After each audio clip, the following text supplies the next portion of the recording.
Perfecto. Grabando y transmitiendo en vivo, así que podemos comenzar. Hola, soy Danalitza Mayoa, soy emprendedora en tecnología y fundadora y CEO de Weibo. El día de hoy queremos dar una bienvenida a todos los que nos encontramos para participar en este tercer ciclo de diálogo Verano de Datos Abiertos Constituyentes.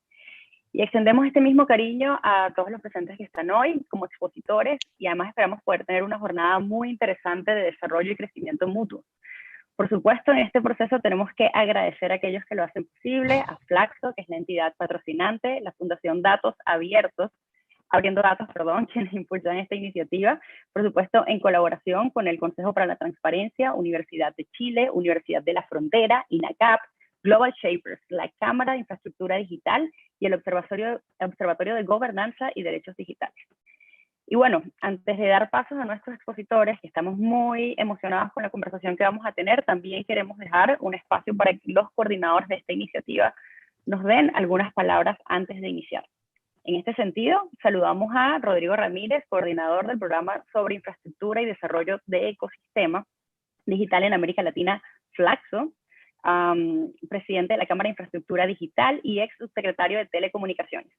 Y también a José Patricio Urriola, director de la Fundación Abriendo Datos, miembro del Consejo de Sociedad Civil, Consejo para la Transparencia y parte de los jóvenes del Foro Económico Mundial Global Shapers, quienes nos van a dar hoy algunas palabras en inicio en representación tanto de Flaxo como de la Fundación Abriendo Datos. Les doy la bienvenida. Gracias. Primero que todo, gracias a ustedes por aceptar la invitación de conversar, de dialogar, de discutir, de abrir la mirada en un proceso que nos encuentra como país en un hito histórico, ¿no? De volver a tener la posibilidad de fijar un rumbo que la nación va a definir para sus próximos 30, 40, 50 años, que es precisamente el momento en que nos encontramos hoy día como país, en la Convención Constituyente y luego en la construcción de una nueva Carta Constitucional. Sin duda que para quienes nos gusta, nos dedicamos o algo de experiencia tenemos en las materias tecnológicas, abordar temas que usualmente no están en la agenda pública, pero poco a poco se han ido acomodando y siguen y aparecen como relevantes para la vida de los ciudadanos, como desde los derechos y los deberes de la sociedad digital, desde la conectividad, el acceso, pero también pasando por todo este ecosistema que tiene que ver con el dato, con el uso, con su privacidad, con la soberanía digital, con el rol de las plataformas, con la ética de los datos, con el buen uso, con la reutilización, con los datos con propósito, en fin. Creemos que la visión de ustedes, los aportes de ustedes pueden enriquecer y contribuir precisamente a esta conversación que tenemos como país. Nosotros en Flaxo, ustedes, algunos quizás la conocen, la Facultad Latinoamericana de Ciencias Sociales, que tenemos sede en varios países de la región, fundamentalmente nos dedicamos a esto, al tema del desarrollo, evaluación y diseño de políticas públicas. Y sin duda que este tema, dentro de la sociedad que queremos construir, es fundamental. Ya este es el tercer ciclo, la tercera sesión de nuestro ciclo, que lo titulamos como a la antigua, la escuela de verano. Ustedes son jóvenes, pero usualmente nosotros aprovechamos los veranos, ¿cierto?, para irnos a perfeccionar, estudiar alguna cosita, para ir a dialogar y conversar con personas que creemos que pueden ser precisamente un aporte en nuestra conversación. Así que además agradeciéndole a la Fundación Abriendo Datos y a ustedes en particular por aceptar esta invitación y que tengamos una muy buena jornada. Así que desde ya, muchas gracias. Muchas gracias a ti, Rodrigo. De parte de Abriendo Datos, le damos un saludo a todos los presentes que nos están viendo tanto por Zoom y que van a revisar el video y la grabación por YouTube, o la van a ver en vivo, y también a nuestros tremendos expositores y a nuestra moderadora, que van a estar acá dándole vida a nuestro tercer ciclo. Este tercer ciclo es muy importante porque revela un poco el cambio que ha sufrido la comunicación a nivel global, y también viene a recalcar la importancia de la ética, algo que al parecer estaba un poco en el olvido y que hoy en día tienen que estar más presentes que nunca para que las transformaciones digitales sean para el beneficio de la humanidad. Así que les doy las gracias y espero que lo puedan disfrutar y ver con mucha atención, dado que tenemos estos tremendos expositores. Muchas gracias. Bueno, muchísimas gracias a ti, Patricio, exactamente tal cual como dices, es un punto fundamental para colocar. Y justamente en ese sentido, el presente módulo tiene como nombre centrarse en la comunicación pública, los mandatos legales y la ética de datos. Y por supuesto que esto tiene que ver con que cada vez más actores públicos y privados se plantean diferentes formas de escalar su impacto a través del uso de la tecnología. Y al mismo tiempo se presentan estos desafíos que tienen que ver con el uso, la gestión de los datos de millones de personas. ¿Y cómo se hace la protección? ¿Cuál es la urgencia? ¿Cómo se mantiene esta privacidad de datos usados? Al mismo tiempo, como mezclándolo con la necesidad de reutilizar estos datos también, al final para generar soluciones. Entonces, si bien es cierto que en un entorno en donde la pandemia nos ha hecho como más visibles algunas carencias y algún trabajo por hacer, es importante tomarse el tiempo para pensar en esta sociedad digital y hablar en términos de derecho, también de manera como más compleja e integral, no solo desde el patrimonio único, desde las instituciones públicas y privadas, sino también cómo esto está presente en todos los diferentes círculos de la sociedad. Así que bueno, para iniciar esta conversación en términos metodológicos, vamos a pedir a los expositores y expositoras que también puedan presentar en un espacio de 15 minutos. Ahora, antes de comenzar, me encantaría, por supuesto, presentarles a los maravillosos expositores que conseguimos para la charla del día de hoy. Entre ellos tenemos a Cristian Alzamora, que es abogado de la Universidad de Chile y magíster en Derechos Digitales y Sociedad de la Información UAP, actual investigador del Observatorio de Gobernanza y Derechos Digitales. También tenemos a Patricia Reyes, doctora y vicerrectora de vinculación con el medio de la Universidad de Valparaíso. Integra el ranking de abogados destacados elaborado por la Red Iberoamericana de Derecho Informático, EIDI, siendo la única chilena distinguida en todas las categorías: aportes académicos, abogados, informáticos, organismos institucionales, multimedia y trayectoria. Y también tenemos a Julio Alonso, argentino, escritor del libro Innovación y Barbarie, consultor, EdTech y profesor universitario en UBA. Así que bueno, a partir de ahora ya le damos el paso a los expositores, cada uno tiene 15 minutos para ir haciendo su exposición. Y bueno, vamos a comenzar en este caso dándole el paso a Cristian. Muchas gracias. Primero que todo estoy muy agradecido por la invitación. Así que vamos a entrar inmediatamente de lleno a lo nuestro. Se ve bien la presentación, ¿no? Voy a hacer uso de mis 15 minutos ahora ya. Bueno, como les comentaba, soy Cristian Alzamora, soy abogado e investigador del Observatorio de Derechos y Gobierno Digital, y en esta ocasión me voy a referir al acceso a la información y a los datos abiertos desde un punto de vista ético y normativo. ¿Cuál es la importancia de esta presentación, de los objetivos de esta presentación? Primero que todo, nos vamos a aproximar a la importancia de incorporar la transparencia y el uso, la transparencia y la tecnología con la finalidad de salvaguardar los derechos y libertades de las personas. Asimismo, luego vincularé la vinculación que existe entre el derecho a acceso a la información y la apertura de datos, y asimismo mostrar algunos aspectos normativos de la apertura de datos. Por tanto, cabe preguntarse por qué es conveniente abordar la ética de los datos. Esto debido a que la ley no es suficiente para regular la tecnología. El derecho se encuentra limitado cuando las cosas se mueven tan rápidamente, como en el caso de la tecnología.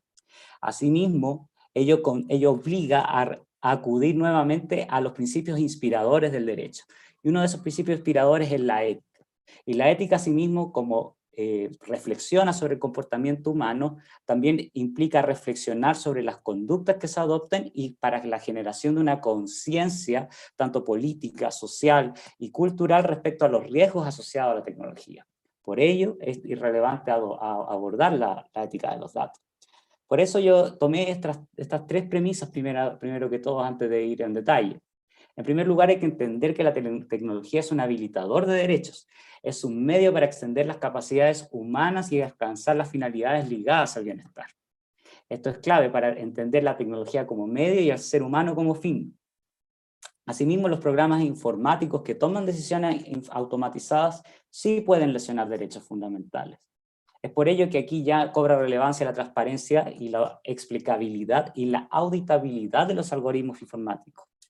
Y asimismo, el desarrollo avanzado del aprendizaje automático y cada vez con menos supervigilancia del ser humano debe siempre estar basado en el respeto a la dignidad humana, debe estar siempre en respeto a la autodeterminación y a la autonomía del individuo. Es por ello que tomé este concepto para abordar la ética de los datos de manera conceptual. En primer lugar, es una rama que obviamente estudia los comportamientos humanos relacionados con la tecnología, pero en particular relacionado al dato per se, a los algoritmos y a sus respectivos usos, todo con el fin de proponer soluciones moralmente buenas. Esto lo puede uno ver desde un punto ya sea deontológico o bien teleológico, pero apunta a ello, a la regulación del comportamiento. La ética de los datos propiamente tal se produce aquí dentro de la esfera en que el ser humano va a utilizar esos datos, en la recogida y el análisis de esa gran cantidad de datos. Y es por ello que en la confianza y la transparencia se convierten en tópicos cruciales, digo, para que se pueda... Control. Sí, aquí estamos continuando con la transmisión. Cristian, por favor. Ya, perfecto. Retomo entonces que la ética de los datos es aquella ética o análisis del comportamiento que se origina en la recogida, análisis de una gran cantidad de datos que en un área específica del conocimiento. Toda vez para generar la conciencia relacionada a los beneficios, oportunidades, riesgos y desafíos que están asociados, en este caso, a la ciencia de datos. La idea de la ética es incorporar este entorno de conciencia respecto a los riesgos de la tecnología. Y aquí me gustaría referirme a la ética de los algoritmos, principalmente relacionada a la responsabilidad de los diseñadores informáticos y de los cientistas de datos sobre las consecuencias no previstas e indeseadas y que pudieran ocasionar derechos fundamentales. En esta perspectiva, la ética se incorpora desde el diseño, como bien se señala, desde el diseño algorítmico. De esto sucede, digo, de que una vez planteado el algoritmo tiene que considerar los resultados indeseables y tiene que también ponderar en los resultados que pudieran ocasionar y que pudieran resultar lesivos al ejercicio de los derechos fundamentales. Y asimismo en la ética de las prácticas basadas en datos, en los procesamientos, estrategias y políticas. De eso se trata, de establecer un marco de conducta en el procesamiento de estrategias y políticas. Y así asegurar la compatibilidad entre el progreso de la ciencia de datos y la protección de los derechos y los individuos de los grupos, especialmente los históricamente excluidos. ¿Cuál es el objetivo de plantear la ética de los datos? El objetivo es combatir la asimetría. El objeto es combatir esa asimetría y la escasa noción que tienen las personas sobre el tipo de datos que están utilizando para la toma de decisiones que son de carácter automatizada. Y es por ello que se acude a la transparencia, porque con la transparencia la sociedad civil y las personas pueden saber cómo se están tomando las decisiones y asimismo prever que el Estado abuse de su poder y vulnere derechos fundamentales, especialmente en un contexto de alta digitalización.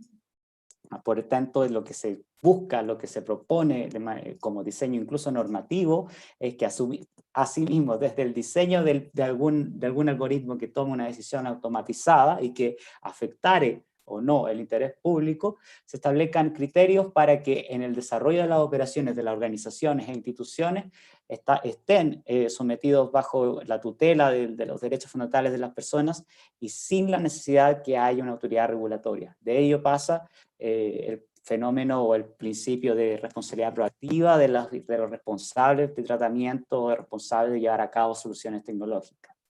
Es por ello que se propone como solución la transparencia algorítmica.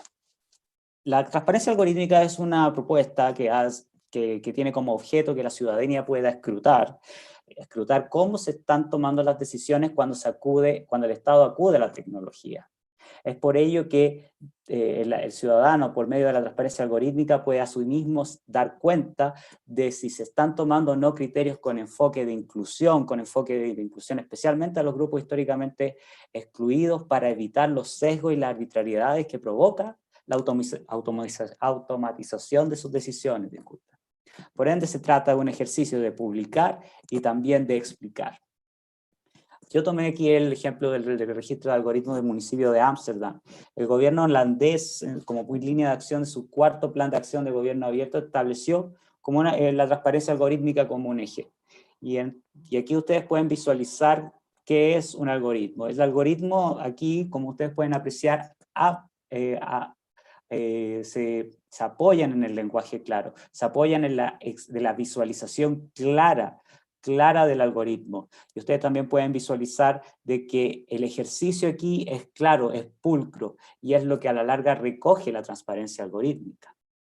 Por lo tanto, ¿cuál es el desafío desde un punto de vista de la creación de normas y desde el punto de la regulación de la tecnología?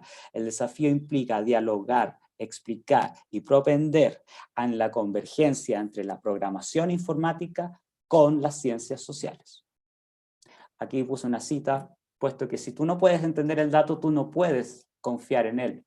Y de eso se trata, de explicar. Al explicar tú vas a entender y por ende puedes lograr confiar. Entonces, en la segunda parte de la presentación, ¿hay o no una vinculación entre el derecho de acceso a la información y la apertura de datos? El derecho de acceso es un derecho que se le consagra al individuo para requerir, para acceder, para una acción positiva, para que cometa una acción de solicitar información pública o que ingresa a los archivos del Estado. Para eso está dispuesto el derecho de acceso a la información, entre otras cosas. Y la transparencia, por otro lado, la transparencia es un sistema que quiere propender a crear cultura de la transparencia. Por tanto, la transparencia implica someter al escrutinio de la ciudadanía la toma de decisiones de carácter público. Es por ello que es importante el derecho de acceso, puesto que sin el escrutinio público no sería posible sin el derecho de acceso. Es por ello que a la larga la transparencia constituye un sistema, y entre ese sistema está el derecho de acceso a la información desde el punto de vista de una potestad o facultad, en este caso de un ciudadano. ¿Y la apertura? La apertura es un proceso que va más allá del acceso, es un ejercicio mucho más complejo, puesto que debe permitir la visualización de las operaciones y las actividades gubernamentales. La apertura, por tanto, es más que acceder, se trata de conocer. Es parte del sistema de transparencia. Acá tomé algunas nociones, o bien como una especie de sistema de comparación de las leyes de acceso a información y en qué se fundamentan a la larga, que se fundamentan en la entrega de información que se realiza por petición de parte, que regula las formas y los procedimientos para entregar dicha información y sin embargo no ordenan en su generalidad cómo los datos debieran estar disponibles. Entonces la apertura de datos es una obligación de publicidad que tiene el Estado y que se materializa en que los datos sean accesibles, que estén bajo un formato de igual y fácil lectura por medio de los sistemas computarizados y que sean interoperables y libres de restricciones en su uso o distribución. No se trata, por tanto, solo de publicar, como mencioné anteriormente, sino que también requiere un trabajo adicional que pueda proveer reusabilidad, evitar la inconsistencia y los problemas relacionados con la integridad, pero especialmente con la confidencialidad del dato. El movimiento de datos abiertos se basa en tres pilares: el pilar de la apertura, el pilar de la participación y el pilar de la colaboración. En el pilar de la apertura, lo importante es establecer que existan ausencia de restricciones en el acceso, tratamiento y reusabilidad de los datos, en este caso generados por el gobierno.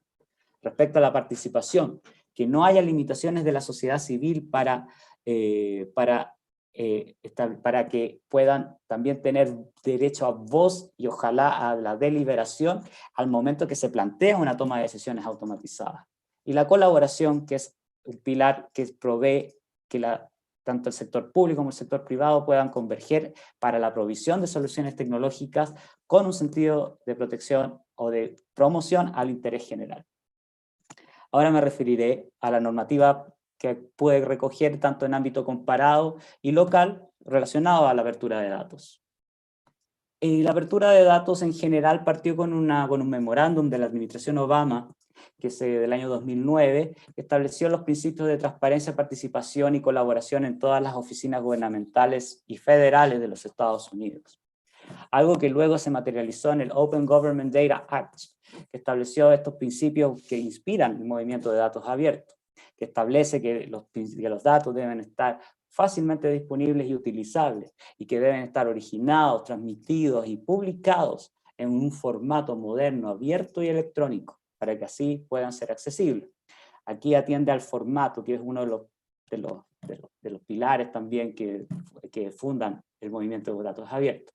Por tanto, establece el Open Government Data Act, que los datos sean legibles, esto es, que sean utilizados por cualquier dispositivo y que puedan ser leídos en cualquier lenguaje programático de uso común, que sean abiertos por defecto, esto es, que estén disponibles en un formato abierto e interoperable per se, que sean de dominio público, o sea que no estén sujetos a restricciones de licencia, y que incentiven la colaboración e innovación en la generación de soluciones tecnológicas con el mundo privado, especialmente también con la academia. En el ámbito local, en Chile, nosotros tenemos la Ley de Acceso a la Información Pública, o bien llamada Ley de Transparencia, que es del año 2008. Si bien no está concebida la apertura de datos como principio inspirador de la ley, o bien hay una norma explícita al respecto, sí podemos nosotros interpretar ciertas normas, ciertas disposiciones. Por ejemplo, el artículo 5º, inciso 2, que establece el principio de transparencia de la formación de la función pública, que señala como obligación que obligaciones de formato, soporte, fecha de creación como criterios de publicidad de la información. Asimismo, y me voy directamente al artículo 7º de la transparencia activa, en que también señala que de forma completa y actualizada se permita la identificación y el acceso expedito, especialmente si nos referimos a información de carácter digital. También hay una reforma a la Constitución vigente que luego va a ser derogada, pero principalmente en el artículo 8º, inciso 2, que establece el principio de probidad y transparencia de la función pública, y que señala que son públicos también los procedimientos que el Estado utilizará. Por ende, si el Estado hace ejercicio automatizado de su discrecionalidad, sí o sí, con el rango constitucional que lo obliga, debiera publicitar los algoritmos, los datos y los usos que se les dará en el ejercicio de su función pública. Administrativamente existen normas que señalan algunos principios inspiradores de los datos abiertos, que son finalmente instrucciones generales del Consejo para la Transparencia y un instructivo presidencial de la Presidencia de la República. Finalmente, cuando estamos frente a un dato, ¿cuándo y cómo debo abrirlo? Estas son las largas preguntas que se sugieren responder, que en definitiva se puede resumir en lo siguiente. Si yo abro un dato, ¿voy a lesionar algún derecho fundamental de una persona? ¿Voy a vulnerar su confidencialidad? ¿A cuántas personas voy a vulnerar si abro un dato? Eso es un ejercicio reflexivo importante, especialmente para el sector privado, porque el gobierno, por regla general, el dato es abierto y público, salvo que vulnere derechos fundamentales o estén sujetos a limitaciones legales. Como conclusiones. Primera conclusión es que la transparencia y la confianza sí o sí ayudan a que la tecnología tenga como eje el respeto por la dignidad humana. En segundo lugar, que en este contexto de alta digitalización se espera que los gobiernos disponibilicen los datos que generan en beneficio de la comunidad, y en el contexto constitucional actual chileno, establecerlo ojalá como un principio de la institucionalidad, como principio de publicidad, que sea parte de dicho principio. Y si se quiere vincularlo como el ejercicio de un derecho, ojalá sea asociado o bien al derecho a la libertad de expresión, como en la mayoría de las constituciones así se ha interpretado, o bien generar un autónomo, pero siempre y cuando sea ligado directamente con el derecho de acceso a la información. Esto sería mi presentación. Muchas gracias por su tiempo. Muchísimas gracias a ti, Cristian, por tu exposición muy interesante definitivamente. Y ahora le damos el paso entonces a Patricio. Bueno, buenas tardes a todas, a todos. Antes que todo agradecer tanto a Flaxo como a la Fundación Abriendo Datos por la oportunidad de conversar sobre estos temas que me parecen tan relevantes hoy día, especialmente cuando estamos en este ambiente constituyente, donde estos derechos digitales de los que vamos a hablar, o estos derechos humanos, en definitiva de los que vamos a hablar, deben estar, creo, en la conversación pública de todos nosotros. Quería señalar que me voy a referir a tres cuestiones fundamentales. Por una parte, a los estándares en materia de apertura de datos, que ya un poco tocó Cristian, pero voy a mirarlos un poco desde la perspectiva jurídica, poniendo algunos acentos allí, ético-jurídicos me refiero. Un segundo tema que me gustaría tocar son los desafíos tanto éticos como jurídicos que veo en esta apertura de datos y que por lo tanto nos deberían llevar al tercer punto al cual me quiero referir, que son las garantías que debe ofrecer nuestro ordenamiento jurídico, nuestra cultura ética sobre estos datos o esta apertura de datos. En ese orden de ideas, primero, referido a los estándares en materia de apertura de datos, a más de los que señaló, como decía Cristian, me gustaría referirme en específico a algunos que creo indispensables, sobre todo cuando hablamos de datos públicos, de datos, sabemos que uno de los mayores detentadores de datos, sobre todo de información de las personas, es el propio Estado. Y muchos de ellos son datos que requieren lo que denominamos nosotros en derecho la autenticidad o la oficialidad de esos datos. Y ahí creo que es importante ese elemento, toda vez que muchos de nosotros, hoy día estaba moderando precisamente una mesa de justicia y innovación tecnológica, y una de las cuestiones que nos preguntábamos era precisamente cómo asegurar que todos los procesos judiciales mantienen esta verdad, autenticidad, todos los temas de firma electrónica o de elementos de seguridad fedatarios en algunos países, nuestros propios oficiales de administración de justicia que requieren esta autenticidad. Entonces, eso para mí, a mi juicio, es un estándar que pocas veces ponemos de relevancia, pero que deberíamos tener cuando hablamos también de esta apertura de datos. Cómo asegurar que la información que están consumiendo los usuarios efectivamente es información oficial, que no ha sido información que ha sido, por ejemplo, ¿verdad?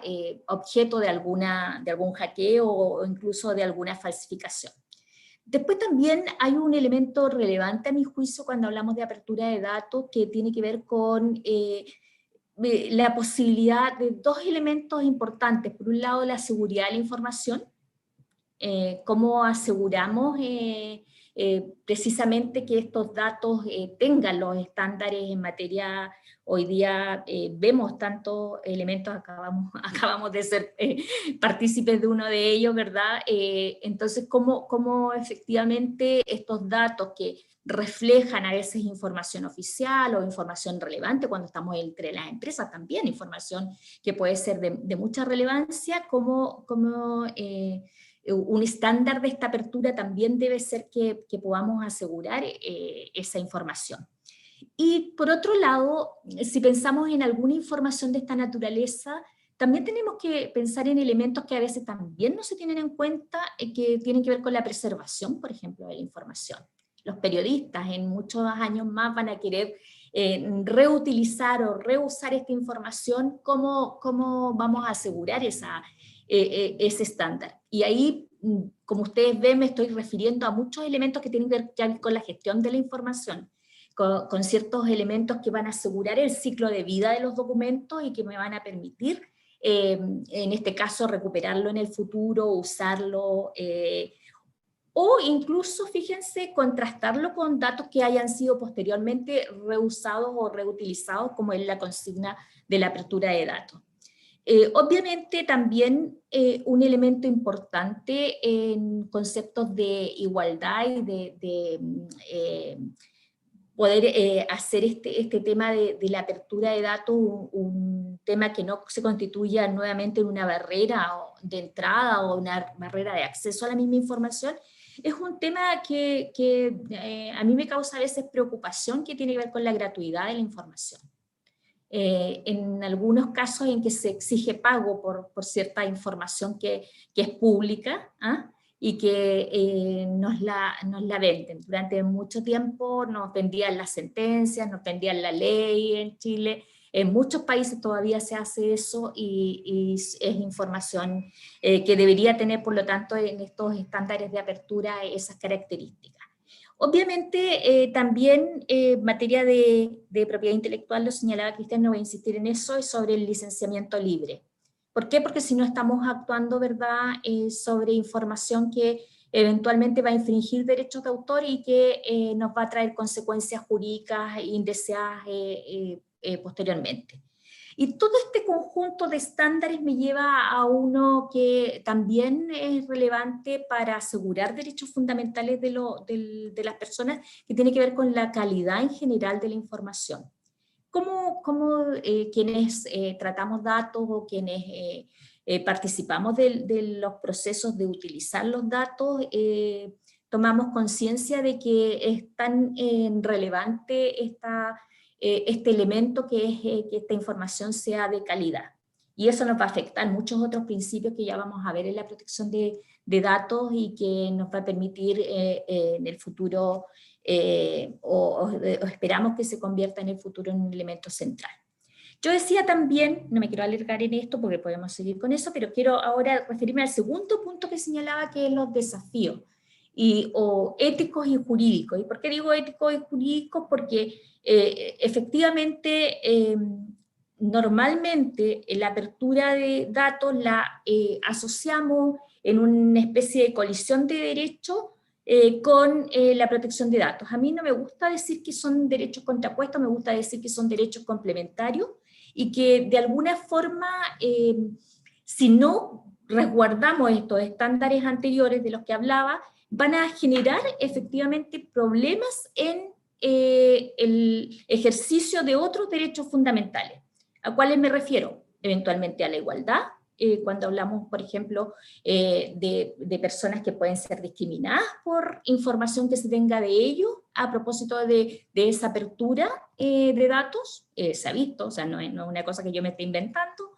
De alguna forma, también la libertad, mi libertad de elegir, Cristian lo decía muy bien, cuando hablamos de algoritmos, muchas veces dependiendo de la data que ingresemos en ese sistema, que sea una data sesgada, va a generar una falta de libertad, ¿verdad?, de a veces incluso los decidores o incluso de aquellos quienes afecta en sus libertades, o sea, en sus derechos fundamentales. Y podría afectar un montón de otros derechos. Yo siempre converso con mis alumnos la posibilidad de que quien use datos míos eventualmente pudiera sesgarme en alguna decisión futura.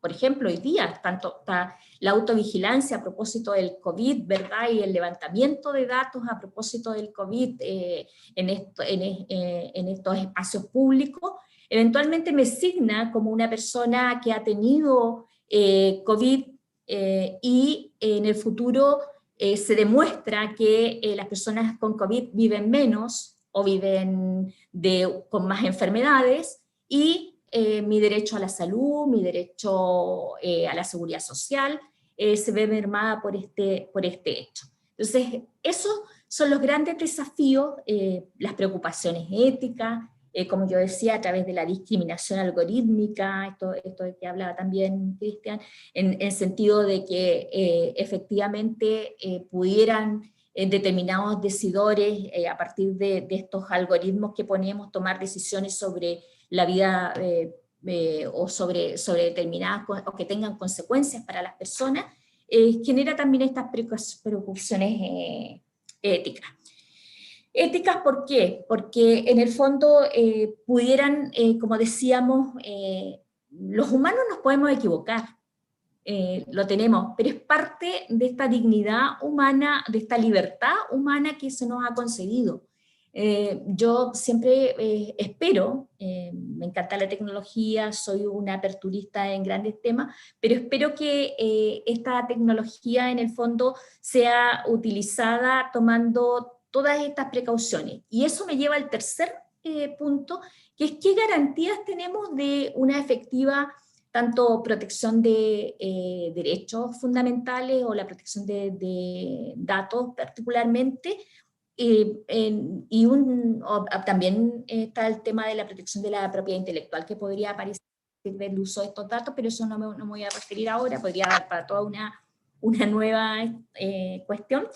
Y aquí en las garantías me voy a centrar en lo que ha dicho al respecto la Cátedra de Privacidad de Transformación Digital de la Unión Europea, donde lo que se señala es esta verdadera, o lo que deberíamos crear, que es una especie de apertura controlada, una apertura que significa que crear un espacio de trazabilidad cierta, donde se genera una gobernanza y un modelo técnico jurídico que permita la gestión eficiente y adecuada a los derechos, o protectora de los derechos humanos en esta cuestión.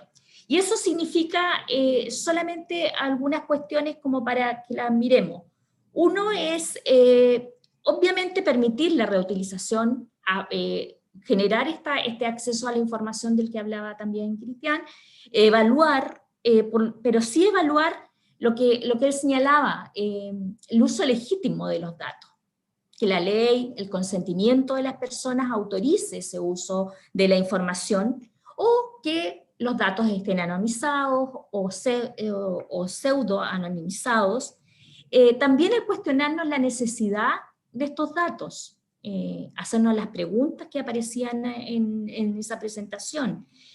La sensibilidad, y cuán sensible es la información, porque si tengo datos, ¿verdad?, de carácter, lo que llamamos sensible, sobre afiliación política, sobre convicciones religiosas, sobre salud de las personas, es mucho más complejo que si no tengo este tipo de datos. También en qué manera la apertura va a contribuir o no va a contribuir, porque eso es lo que nos gustaría que sucediera, que hubiese una verdadera complementariedad entre lo que es el acceso y lo que es la protección de datos, y pudiera, por lo tanto, verse la necesidad efectiva de que estos datos estén dando vueltas con esas características. Por supuesto, tomar todas las salvaguardas que significan evaluando los riesgos. En definitiva, y esto creo que para ir cerrando esto, porque creo que sería interesante que pudiéramos después discutirlo, es cómo creamos, y pensando en la nueva Constitución, un ecosistema de apertura.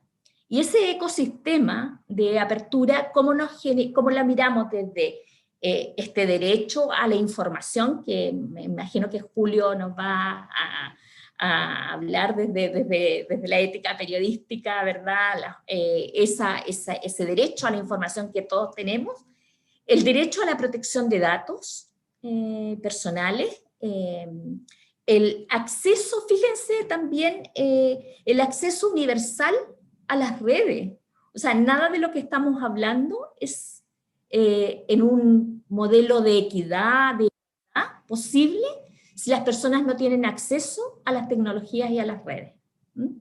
Así que también tenemos que meterlo en esta licuadora de la constituyente para ver cómo estos derechos digitales y esta apertura, a mi juicio, nos dan una cuestión importante. Y por supuesto, pensar hoy día, en esta cuarta revolución industrial, en una inteligencia artificial robusta y estable, que nos permita, y controlada, que nos permita asegurar estándares éticos y jurídicos en la utilización de la data, no solo personal, sino que en general de la información, con todas las seguridades correspondientes.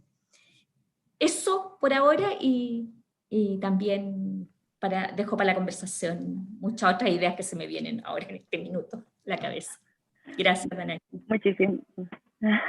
Muchísimas gracias, Patricia. Súper interesante todo lo que traes desde el punto de vista de los estándares, los desafíos que nos va a traer, y finalmente esas garantías, ¿no?, en el marco de la cuarta revolución industrial, y cómo se va a ver eso en América Latina, cómo se va a ver eso en Chile. Así que bueno, de verdad que muchísimas gracias.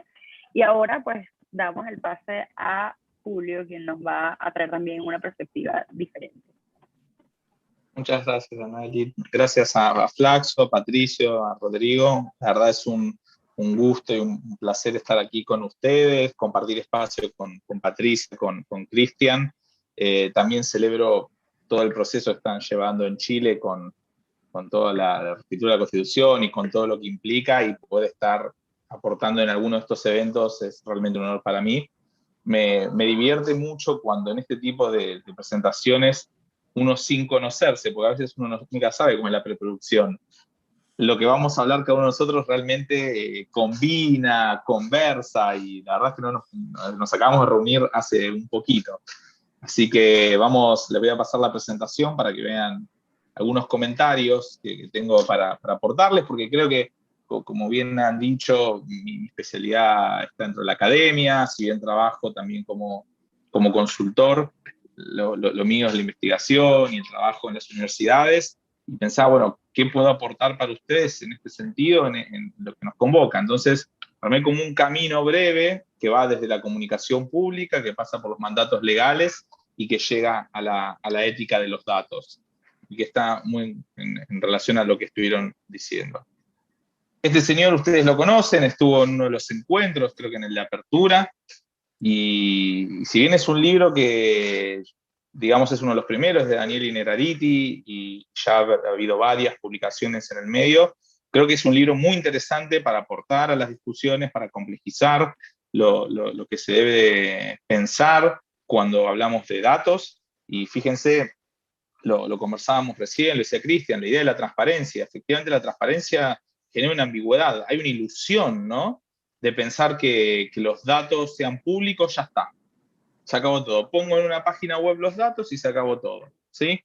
Efectivamente, como lo decía Cristian y Reforce Innerarity, que la información sea accesible no garantiza efectivamente que sea visible, ¿sí? Una cosa es acceder, otra cosa es poder verlo, que sea legible, efectivamente nos permitan. Y de eso hablaba mucho este señor que se llama Hans Rosling, que lamentablemente falleció hace unos años, un médico que dedicó toda su vida a pensar cómo generar buenos datos. Él está dentro de un grupo con los que mi jefe de cátedra, Alejandro Pisitelli, él denomina los neoiluministas, de un grupo de personas que creen que la humanidad está mucho mejor, que cuando uno puede ver los datos y la información que se recolecta, lo que sucede a nivel mundial, la curva efectivamente va hacia un lugar mejor. Efectivamente, lo que Rosling nos dice es, cuidado, ¿sí?, con lo que pensamos, cuidado con nuestros prejuicios, cuidado con nuestros sesgos, vamos a hablar en esto en un ratito, pero efectivamente lo que él decía ya en 2010, en 2006,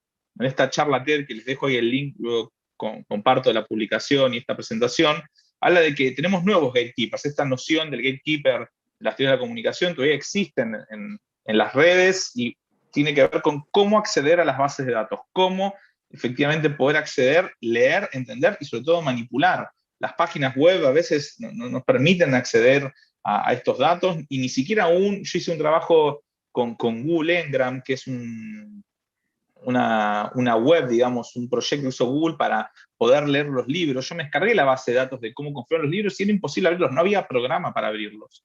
Entonces uno, aun cuando quiere indagar, tiene que entender que hay hay ciertos procesos, hay ciertas cosas que uno tiene que tener en cuenta a la hora de poner a disposición los datos, ¿sí? Realmente, como decía, enseñar, como decía Cristian, como poder acompañar en ese proceso. Porque efectivamente la información está ahí. Y justamente si queremos pensar en un mejor futuro, queremos pensar en una mejor democracia, una mejor política, una mejor toma de decisiones, este libro, que también es de Rosling, que lo termina publicando casi 10 años después de esa charla, se llama Factfulness, que lo podríamos pensar como el hábito que nos desestresa, ¿no? Donde no tenemos que emitir opiniones de lo que nosotros creemos y pensamos, sino de lo que realmente sabemos. Y de que hay una serie de instintos dramáticos que nos llevan a pensar que el mundo está mal, de que las cosas cada vez están peor, porque efectivamente las cosas están mal en algunos lugares. Pero eso no significa que esa sea la totalidad de la situación. Entonces está bueno poder pensar para poder seguir avanzando y viendo, bueno, ¿cuánto realmente nos falta para llegar a ese lugar deseable, ese lugar que nosotros queremos? Es un libro muy interesante. Y no solo se trata justamente de pensar en información, y de escribir libros y de pensar, sino también de crear herramientas, diseñar herramientas de comunicación pública que les permita a las personas. Gapminder, también de Hans Rosling, es un gran ejemplo. Es un espacio donde uno puede encontrar información que reúne todas esas bases de datos y las hace visibles y las hace fácil de utilizar. Y nos permite acá, yo estuve jugando un ratito con la expectativa de vida e el ingreso en Chile desde el 1800 hasta el 2018. Fíjense la curva. Fíjense dónde arranca Chile, ¿sí?, en 1800, y dónde está Chile ahora en 2018. ha recorrido un largo camino, pero fíjense también cómo nos permite generar nuevas preguntas. Bueno, ¿por qué tantos años Chile mantuvo efectivamente la expectativa de vida tan baja? Y cómo eso después se va acompañando con el aumento de ingresos. ¿Por qué durante tantos años, si bien los ingresos eran mayores, la expectativa de vida no crecía? Entonces, tener este tipo de herramientas que nos permitan generar nuevas preguntas en términos de la comunicación pública es súper importante. Por desarrollar este tipo de herramientas, de diseñarlas, va a generar un mejor espacio para todo el público y la población. Pero ahora podemos pasar y hablar un poquito de los mandatos legales, porque es muy interesante pensar esto, pero efectivamente lo han dicho tanto Patricia como Cristian, el software es una de las mediaciones, es una de las capas que efectivamente, como dice este autor, Lev Manovich, se ha convertido, ¿sí?, en el único espacio y el lenguaje universal por el cual nosotros nos estamos comunicando y cómo funciona el mundo. Él compara la electricidad del motor de la combustión, ¿sí?, del siglo XX al software para el siglo XXI. Hoy todo está dado alrededor del software. No hay casi ningún ámbito de nuestra vida que no esté mediado por el software. Hay que hacer un esfuerzo importante para pensar cuáles son esas pequeñas situaciones o instancias de nuestro cotidiano que no tenga algún vínculo con alguna computadora. Estos dos libros, Software Takes Command de 2013 y Culture Analytics, que lo acaba de publicar hace muy poco, son libros necesarios para poder pensar, entender y aprender a leer toda esta información que circula en la red. Ni hablar, en términos de software, estas frases que nos trae Fred Turner, que es un académico también de Stanford, que ha trabajado en la mayoría de las empresas grandes de Silicon Valley, y él dice, necesitamos políticas de la infraestructura, que tiene que ver justamente con reconocer lo que se ha construido, y no importa si es asfalto, concreto u código. Dice, si podemos efectivamente poner cierta legislación para las autopistas, para las autovías, ¿por qué no podemos poner efectivamente legislación y empezar a legislar el código? ¿Sí? Él dice, las tecnologías que nosotros desarrollamos son infraestructuras. Aún no contamos con un lenguaje, algo que retomaban mis compañeros de mesa hace un rato, para trabajar la política de las infraestructuras, pero debemos desarrollarlas, porque todavía hay como un poco de magia. A ver, volvimos del Zoom bombing que nos hicieron hace un rato, y entiendo que el primer es, no sabemos qué pasó. Y en general nosotros recurrimos a esa frase cuando hay algo mágico, hay algo que no entendemos por qué sucedió. Entonces es interesante pensar justamente cómo podemos legislar estas situaciones y cómo podemos legislar para el pueblo qué es lo que necesitamos. Porque la estructura importa, dice Fred Turner. El diseño es crítico, y el diseño es un proceso mediante el cual las políticas de un universo se transforman en las ataduras de otro. Tener cuidado con esto, ¿sí? No es que cuando nosotros, y ahora vamos a retomar la siguiente diapositiva, cuando nosotros hablamos de diseñar cosas nuevas, nuevas estructuras, ¿sí? Pierre Bourdieu decía, estructuras, estructuras, estructurantes, nos generan nuevos hábitos, no es porque creamos, esto tiene que ser un movimiento perpetuo. Por eso celebro y es genial que la Constitución se vuelva a escribir, que tenga todo este proceso, pero bueno, entender también que tenemos que movernos hacia las estructuras que nos permitan, ¿sí?, también tener un poco de flexibilidad, que nos permitan responder estas preguntas. ¿Cómo fueron construidas las ataduras? ¿Qué efectos producen en la vida política? Y ahí retomo algo de este libro, ustedes lo decían, que publicamos con Alejandro Pisitelli hace muy poco, hace un año, y en Argentina salió hace pocos meses, donde retomamos algo que sucedió en Chile.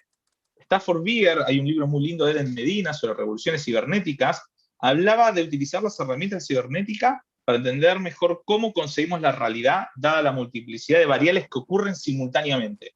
Él decía, debemos buscar ampliar nuestros cerebros finitos para acabar con las burocracias de las organizaciones. En esos apartados del libro explicamos justamente todo el proceso que tuvo Stafford Beer, nada más y nada menos con Salvador Allende. Esa imagen que ustedes ven es Chile. Si no lo conocen, genial, buen momento para hacerlo. Yo no lo conocía cuando empecé a escribir el libro, y vi este desarrollo, me parecía genial. Porque a veces tenemos esos sesgos, a los Roslin, de que en Latinoamérica no hay cosas avanzadas, solo pasa en Estados Unidos, en Rusia, en Europa, ahora en China. Y Latinoamérica ha tenido estos procesos, ¿sí? Y eso que ven ahí es el proyecto CyberSyn que desarrolló Stafford Beer con Salvador Allende en su momento para diseñar todo un sistema de comunicación, ¿sí?, que incluso, hablando de estructuras, pensado para Chile, pensado en su demografía, en su estructura, ¿sí?, en todo el territorio, cómo se debía comunicar. Es muy interesante como para recuperarlo. Pero también vamos a la última parte, que tiene que ver con la ética de los datos, ¿sí? ¿Cómo venimos de tiempo? Venimos bien, 6 minutos todavía. Y esta es una autora que a mí me interesa mucho, se llama Cathy O'Neil, ahí escribí mal el nombre, es Cathy como de Catherine. En 2018 saca este libro muy hermoso, se llama Armas de Destrucción Matemática, ¿sí? Hablando de esta idea del Big Data, ¿no? Que el Big Data es como un concepto que se habla mucho, pero no todos dominamos, porque justamente el Big Data habla de esto que venimos tomando en esta mesa. Los datos son complicados de evaluar, son complicados de leer, son complicados de entenderlos, ¿sí? Manovich en su último libro, Cult Analytics, da toda una metodología sobre cómo empezar a leer toda esta información que circula en la web. Pero Cathy O'Neil decía algo muy interesante en este libro y en varias entrevistas. Cuidado con las soluciones clasistas, no nos olvidemos de eso. La privacidad es un lujo, ¿sí?, en el que solo puedes asumirlo cuando tienes tus necesidades básicas cubiertas. Cuidado a veces con estas propuestas. Hay ciertas cosas que vienen previas a pensar estas resoluciones. Mi jefe de cátedra, Alejandro, siempre me decía, hoy la última commodity es la atención. Hay un libro muy bueno de Tim Wu que se llama Mercados de la Atención, y él retoma y desarrolla todo esto. El silencio, nuestra atención en las pantallas es la última commodity. Es lo último que se está buscando poder mercantilizar. Lo dice muy bien el CEO de Netflix. Uno de mis grandes enemigos es el sueño. Ni siquiera son las otras plataformas. Son las personas que se van a dormir y no están pasando tiempo frente a mis pantallas. Algo interesante que retomaba tanto Patricia como Cristian, la idea de las auditorías, que se está empezando a trabajar. Salió una nota muy interesante en relación a la ética de los datos hace unas semanas en The Markup, sobre si la auditoría podría eliminar o no el sesgo de los algoritmos. Y ahí, en esa nota, la vuelven a entrevistar a Cathy O'Neil, y ella dice, y los abogados en general me dicen, si te contrato y hay un problema, no lo podemos solucionar. Habremos perdido la batalla y vamos a tener que reorganizar todo, y eso es dinero para nosotros. Y esas son las principales trabas que hablamos de. No solo estamos hablando de datos públicos, estamos hablando de los datos de las empresas que trabajan desde lo público. Nosotros entregamos nuestros datos todo el tiempo. En este momento estamos usando una plataforma que es privativa, no estamos usando una plataforma de datos abiertos, como puede ser Jitsi, por ejemplo. Y más allá de las decisiones y lo que uno utilice, tenemos que ser conscientes de esos procesos. Porque, por ejemplo, ahí ustedes ven a la derecha el gran caso de Google, donde su algoritmo de reconocimiento facial etiquetó a 2 jóvenes afroamericanos como gorilas. Y no pudieron, el caso es muy conocido porque Google no pudo lograr modificar el algoritmo, tuvo que borrar toda una serie de líneas de código para que directamente no aparezca, ¿sí?, la etiqueta de gorila. No lo lograron hacer, y estamos hablando de Google, no estamos hablando de una startup que recién comienza sus primeros pasos. Por eso es interesante, como para agregar algo en términos de lo que podemos avanzar, es pensar en esto, que la ética de los datos tiene que ver con los datos. Este es un lindo texto de Joyce Chow, que traduje hace unos años, donde tenemos que pensar en estos tipos de sesgos, para sobre todo los problemas de inteligencia artificial. El sesgo de la base de datos, de entender que más alimentamos la base de datos, mejor, pero también tiene que ver cómo le funciona un niño. Lo que veo es mi mundo. Wittgenstein decía, los límites de mi mundo son los límites de mi lenguaje. Y vaya que si la programación no es el lenguaje hoy universal que tenemos, como decía Manovich hace un ratito, en relación al software. El sesgo de asociación, tener cuidado, ¿sí?, con qué asociamos, sobre todo hoy con todos los desarrollos feministas, con todas las avanzadas en políticas de identidad de género, ¿sí? ¿Qué asociamos con qué? Pensar que una cosa va a ligar a la otra no necesariamente responde de esa manera, la máquina no lo entiende. Ni hablar con los sesgos de automatización, la máquina está armada para contestar de manera automática. Así sucedió con ese bot que armó Microsoft en su momento, un chatbot que se entrenó con Twitter, y a la hora ya estaba haciendo lo que nos hicieron hace un rato nosotros, hablando de nazismo, queriendo exterminar a las personas. Tener cuidado con la automatización y con esos procesos. Cuidado también con el sesgo de interacción, con qué, ¿sí?, la máquina va a asociar las cosas que nosotros le ingresamos. Y ni hablar con la idea de sesgo de confirmación, que sucede mucho también, por eso es muy interesante este artículo en relación a cómo lo vincula con los chicos. A veces a uno, me pasa con mi sobrino que está dando vueltas acá todo el tiempo, que le encanta Spider-Man. Y yo a veces me tiento a regalar algo de Spider-Man, porque claro, le gusta Spider-Man, es un momento. Entonces, cuando uno alimenta siempre con lo mismo, porque piensa lo mismo, la máquina entiende eso. Entonces es importante tener en cuenta que cuando uno piensa ética de los datos, tener todos estos sesgos en atención a lo que nosotros queremos hacer. Efectivamente, la información que hoy circula en la web, los datos, es de difícil acceso, es de difícil lectura, pero también nosotros no somos ajenos a eso. Nosotros somos quienes programamos estas computadoras, estos sistemas y estos software. Manovich se encarga de decir que hay que dejar de decir algoritmos, porque justamente algoritmos hay varios, pero software hay uno solo. Entonces pensar justamente en estos códigos y estas líneas de programación para mejorar. Se construyen retomo a Fred Turner, pensar políticas de infraestructura. Con eso yo creo que van a estar más que bien, es mi humilde aporte para este trabajo y esta mesa, y les agradezco mucho nuevamente la oportunidad. Así que saludos a todos.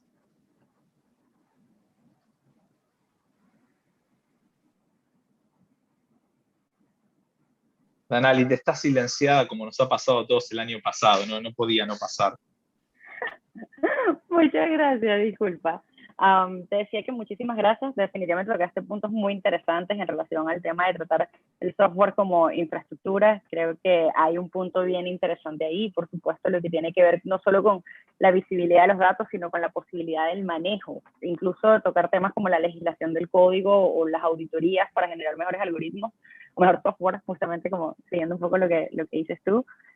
Súper interesante para abrir la discusión y en ese sentido traerle una pregunta para todos, en donde podrían aportar. Hemos tocado durante la conversación pues diferentes aspectos y les hemos dado una mirada desde cada uno de estos ámbitos. Ahora, en el contexto de América Latina, ¿cuáles creen ustedes que son aquellos retos como más punzantes que solucionar en términos de la gestión y la ética de datos?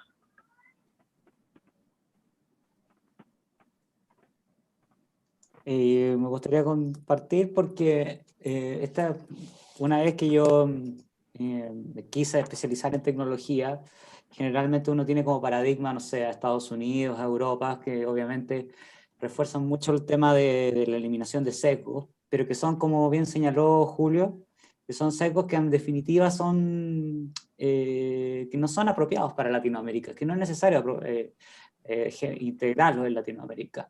La realidad latinoamericana es única y es compleja también. ¿Por qué? Especialmente cuando uno tiene que abordar la desigualdad. Entonces yo siempre a mí me gustaría como gran desafío llegar siempre como a solución tecnológica o digital para Latinoamérica. Que los estados puedan, por ejemplo, tomar decisiones que no afecten a pueblos originarios, que no afecten a poblaciones vulnerables, y yo creo que ese es el gran desafío que tiene el Estado latinoamericano. En definitiva, por ejemplo, acá en Chile se hizo una política de implementación de inteligencia artificial y que estuvo sometida a consulta pública por el Ministerio de Ciencia. Y respecto a esa política, si bien consagraba el desarrollo de la inteligencia artificial libre de sesgo, enumeró ciertos sesgos, pero no enumeró todos los sesgos que yo creo que deben estar en Latinoamérica también, especialmente en el contexto chileno. O sea, el contexto chileno hoy por hoy es un contexto que está polarizado y que evidentemente se puso en la palestra que existe una gran desigualdad. Y eso no estaba contemplado en la política. Entre otros, y especialmente el pueblo originario, que ahora hay medidas de acción afirmativa por parte del Estado en el proceso constituyente a favor del pueblo originario, pero tampoco estaba incluido en el respeto a la cultura de los pueblos originarios en la inteligencia artificial. Entonces yo creo que ese, en resumen, es el gran desafío que tiene Latinoamérica para proveer soluciones tecnológicas y especialmente por parte del Estado.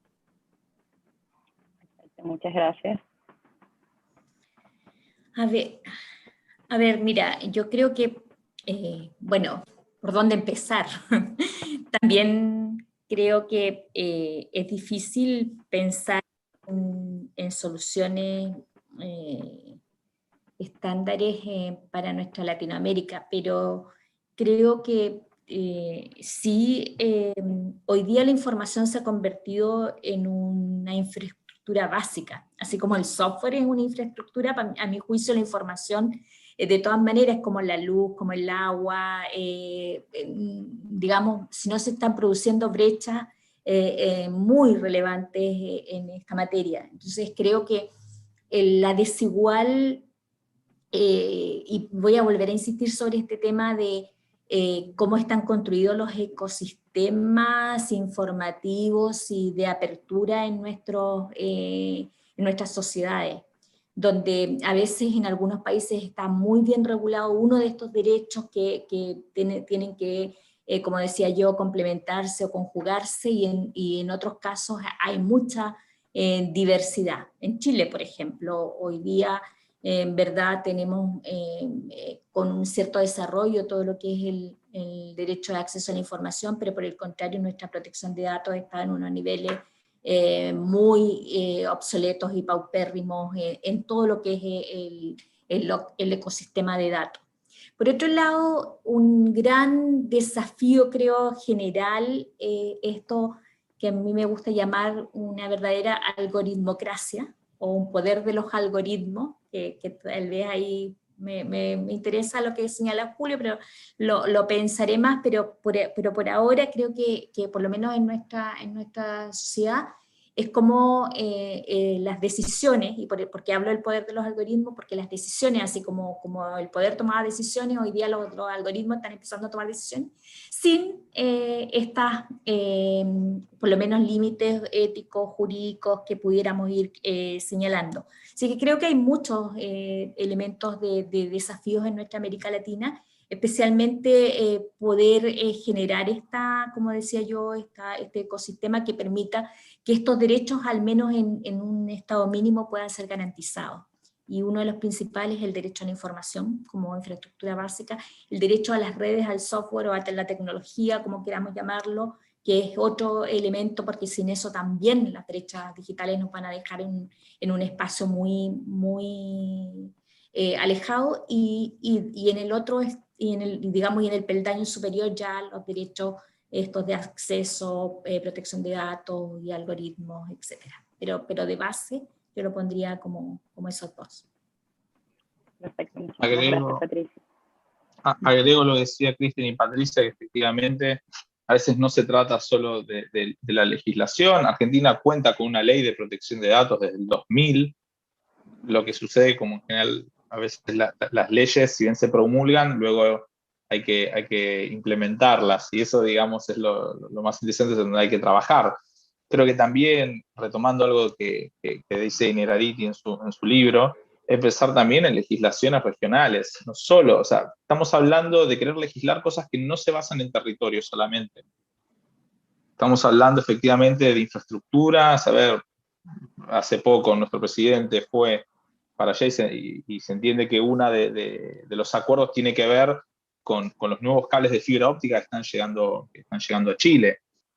Entonces, toda esa infraestructura que viene desde los hilos telegráficos, no es tampoco una novedad, pero pensar en estas legislaciones que nos permitan entender que lo que nos sucede hoy acá, aunque de vuelta siempre digo a los chicos en la escuela, es magia, o sea, en el momento que yo estoy hablando, esto ya fue hasta Estados Unidos y volvió y apareció acá en un milisegundo, pero no deja justamente de haber un ejercicio físico, territorial, pero que no, es como si no hubiera ese tipo de fronteras realmente. Entonces, pensar en estas leyes que nos permitan, digamos, estar de acuerdo en varios sectores, bueno, en regiones, creo que es interesante avanzar también en ese sentido. Creo que va a ser importante para el futuro. Un poco Europa, digámoslo, ustedes lo han puesto en su web, Europa se ha broquelado y es uno, digamos, de los lugares a seguir en términos de regulación.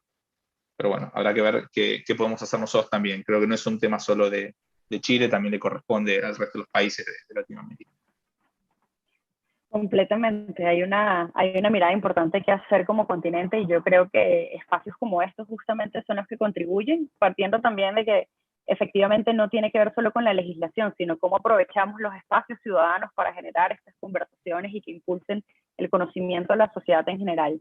Entonces, bueno, lamentablemente por hoy se nos ha acabado el tiempo, ha sido sumamente interesante, así que quisiera pues darle las gracias a expositores y a nuestra expositora, por supuesto, que nos acompañaron en este ciclo de diálogo, Verano de Datos Abiertos Constituyentes. Y por supuesto, bueno, también a todas las personas que nos acompañen y nos acompañen más adelante. Es importante, bueno, mantenernos siempre informados. Al final también este proceso que se está viviendo en Chile es relevante para América Latina, y el participar en la discusión va a hacer que se haga de cada uno de nosotros. Así que bueno, los invitamos para que estén atentos también a los próximos ciclos de diálogos semanales para poder afrontar este proceso constituyente con todas las herramientas necesarias, porque hay bastante responsabilidad ciudadana que tiene que ver en la construcción de una nueva constitución. Así que bueno, saludos y muchas gracias. Que estén muy bien. Saludos y muchas gracias también a ustedes. Gracias a todos, muchas gracias. Hasta luego. Hasta luego. Muy bien.